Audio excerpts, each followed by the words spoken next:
Okay guys, we're back for part 2, a follow-up video on this water heater repair that I did. I thought I had this thing fixed. I changed out, if you saw part 1, I changed out this nipple fitting here and for a brand new one, and I put the TFE paste and Teflon tape on there. Everything was looking great, and I observed it with this plastic cover off. You know, there's a little orange or red plastic cover that goes over that seam there to, you know, to indicate that it's a hot side and not the cold side. Well, either way, I pulled that out of the way just so I could get in there and look at that top of the bung fitting there. Well, as I was investigating it further, it kept getting wet, even though I knew that that bung fitting was sealed up, because I was watching it like a hawk. You know, I really watched it for quite a long while, 15-20 minutes. I stood there and watched the thing because I was tired of changing it out. I wanted to make sure it was sealed up, and that was where the problem was. Well, lo and behold, I start looking and I find out that this water heater is actually out of level a little bit. It leans to that side, so any leak that happens is automatically going to, you know, pool up over there on that side. Therefore, that's why the rust is over there. It was pulling up enough where it was coming up above the surface and going over and running down the side of the tank. So what I found was, I started looking around a little further on this side, and I pulled the little blue ring up so that I could get in there and get you guys in focus here. But I pulled that little blue ring out of the way so that I could get in here and see this bung a little better. And I'm going to get the light down here for you. Don't know how well this is going to show up, but basically what I'm looking at here is where the nipple goes down into the top of the tank. That's a bung fitting, and that's welded into that tank from the factory. So before as hard as that other one was to change out, before I change this one out, I want to be 100% certain that the leak is coming from the fitting. If it's not, then it's covered by my warranty. I have a 12-year warranty on this unit. It's one of the reasons I purchased it to begin with. So anyhow, guys, here's my setup. I've got the ring out of the way so I can see what's going on, and hopefully you can. I don't know if the shine of that's going to pick up down in there, but right where that insulation comes out, and you can see just a little bit of insulation sticking out there, that is where the water is coming from. I've been watching this thing for quite a long while. It's starting to pool up down there now, and before you know it, it will fill up that other side and be leaking over the edge just like it was before. So I've dried this thing off really well, paper towels and old rags, whatever, dried it off really well, and I've been watching it. And my setup here to make sure that I can only see the front half of this thing. So my setup to see the rest is I got a little mirror here. Get my light out of the way, that may help, so that I can monitor the back side of this unit. Now in hindsight, I wished I'd have done that on the hot side over here, but you know how that goes.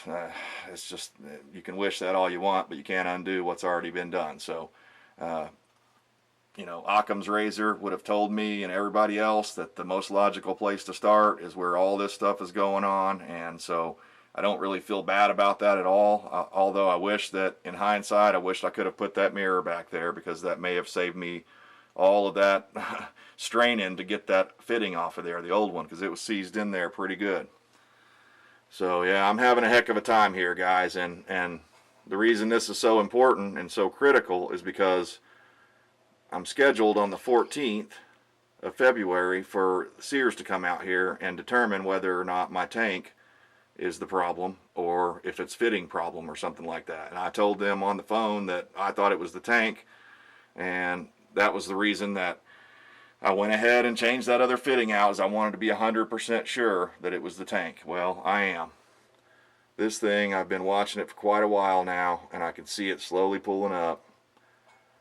And you know, if it was just a leak and it was just going over into the pan, maybe I wouldn't stress about it as much as I am. But the problem is this thing, it's dripping down enough, and I assume that it's running through the chimney section of this water heater, because there's a hollow or a cylinder shape in the center of this tank here that allows the exhaust pipe to come through.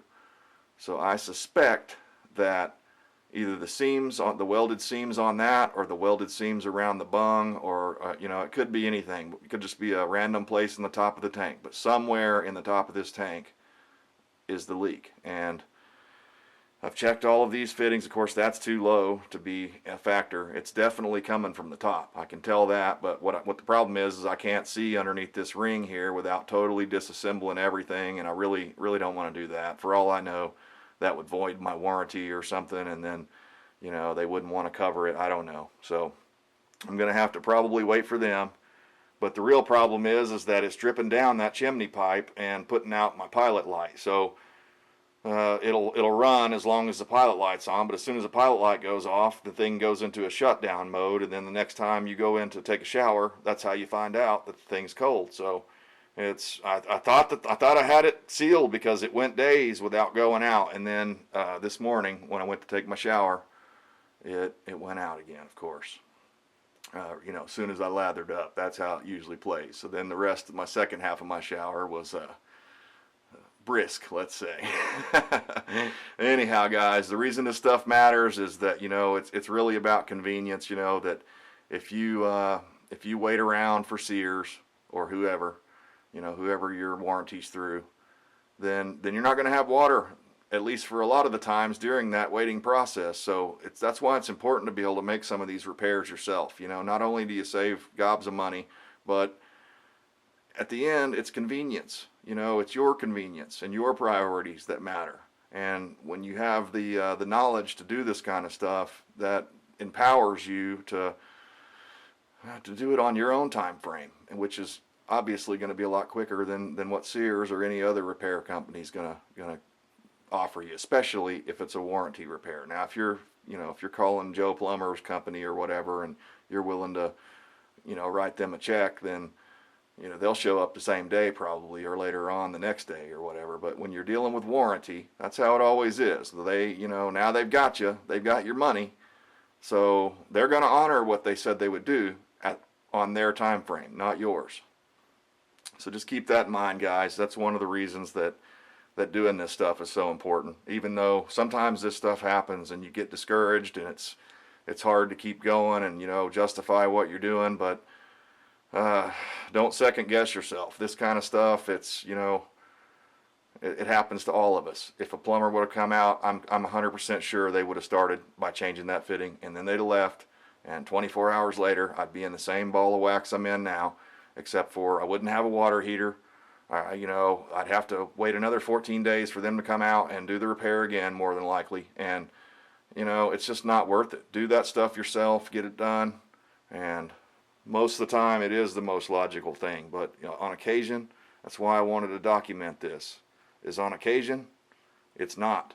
So be prepared for that, guys, and hopefully this helps you out. If you have the same issues, good luck to you. Be patient. Pull everything back out of the way. Get yourself a mirror. You know, stand there with your flashlight until you're satisfied that with 100% certainty you can see there's water coming up around the bung fitting and not the nipple fitting. You know, you just have to. A lot of this stuff's common sense, but people don't think about it because they don't do it every day. So, you know, just be warned about that. You know, there are consequences, I guess, to doing your own repairs. You know, that if you end up doing the stuff twice sometimes, and that sucks. But, you know, hey, not as bad as writing a check for $100 or $200 to a plumber. So anyhow, guys, hopefully this helps you out. Have a great day.